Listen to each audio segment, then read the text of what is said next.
Продолжаем курс изучения болгарского языка и напоминаем, что теорию видеокурса вы сможете закрепить на практике с помощью упражнений, значительная часть которых находится на нашем сайте в открытом доступе. Желающие пройти более интенсивное обучение смогут приобрести полный курс упражнений, а также дополнить его занятиями по скайпу с нашими опытными преподавателями, носителями языка.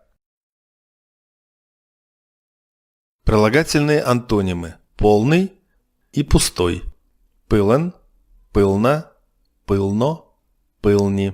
Определенный артикль. Пылният или пылния, пылнота, пылното, пылните. Празен, праздно, праздно, празни.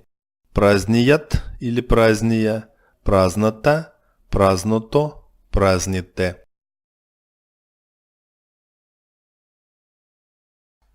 Малката чаша пылна. Этот маленький стакан полон. Празните кофе са тук. Эти пустые ведра находятся здесь. Удобный, неудобный. Удобен, удобно, удобно, удобни. Удобният или удобния, удобната, удобното, удобните.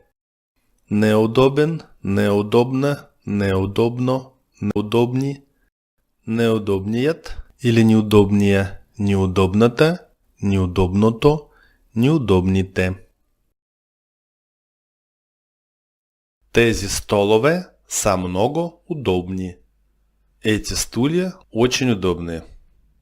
Това време много неудобно. Это время очень неудобное. Сравнительная или превосходная степень прилагательного.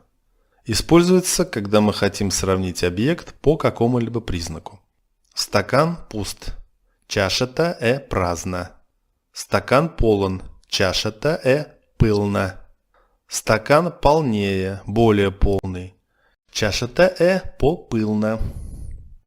Стакан самый полный. Чашата найпылна. При сравнении также часто используется союз отколкото, который переводится «чем» по сравнению с.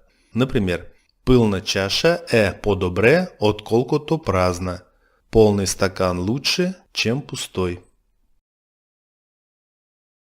Най-удобният стол там. Самый удобный стол находится там. Тези маси са по-високи от онези. Эти столы выше, чем те.